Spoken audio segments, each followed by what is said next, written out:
You are listening to the audio production of The Lost Deer Camp, Book 6 of the Hometown Hunters series by Lane Walker, published by Audiobooks.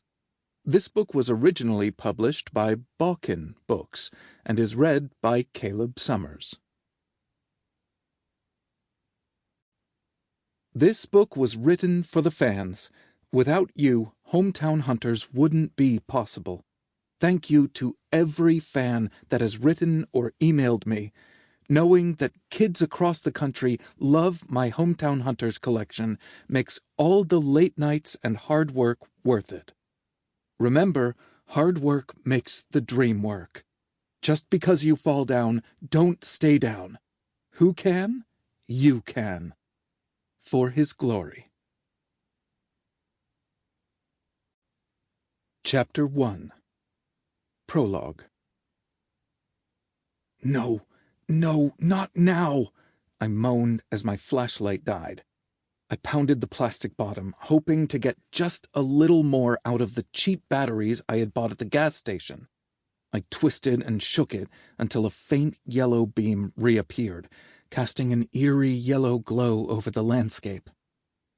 This was the last place on Earth I wanted to be without a light. I looked up at the full autumn moon poking through the trees and gazed at the brilliance of the stars through the cool, crisp air. My breath was heavy and my heart still pounding from the encounter with the buck. I thought the shot from my uncle's crossbow was good. I knew I had hit the buck. I found blood and was hot on the trail, but I was tracking in uncharted waters, entering a place where I had been forbidden to go. Stupid light, I thought. It seemed like whenever I needed something the most, it would fail me. I was deep in the dark pine forest in the majestic Upper Peninsula of Michigan, or as the folks around here call it, the UP, a far cry from my home in Detroit. I stumbled over a tree limb, just catching myself before falling headlong in the damp mud. Thankfully, the moonlight that managed to make it through the tree branches cast enough light on the forest floor for me to make out the buck's tracks. I was turned around, lost in a foreign land. I had no idea where I was or where I was going. That had been one of my major issues over the past 4 months. Not only was I lost, but I had a bigger problem. Uncle Ed had warned me never to enter the West Woods. He told me that it was off limits. In fact, whenever he talked about that part of the woods, his gentle voice changed, and there was fire in his eyes. I assumed that it was because it was a bedding zone for the deer, a safe place. He was adamant. You can hunt anywhere you want, but stay out of the West Woods.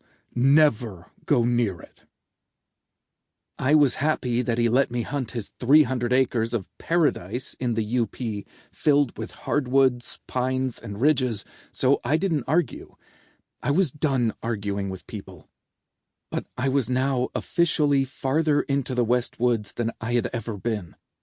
Thanks to the full moon, I could make out faint shapes and shadows in the dark. I tried to look ahead to make sure I wasn't walking into a swamp or quicksand. There were strange stories about farmers losing cattle in the UP to some mysterious hidden quicksand. I wasn't sure if it was true, but I didn't want to find out. Ahead of me, I noticed something strange, something that didn't fit with the tall white pines of the woods. It was swaying and moaning as though it were calling to me. The strange motion of the object caught my eye, and I fixated on it. Even though I was scared, the curious side of me pushed me closer and closer. I wasn't following a blood trail anymore. The buck was the last thing on my mind. As I got closer to the object, I could tell it was some type of wooden sign swaying in the October wind.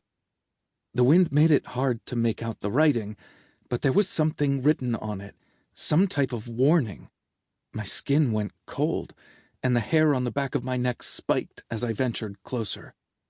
Made of old barnwood and showing evidence of wear, the sign had probably watched the forest grow around it. The forest canopy Sample complete. Ready to continue?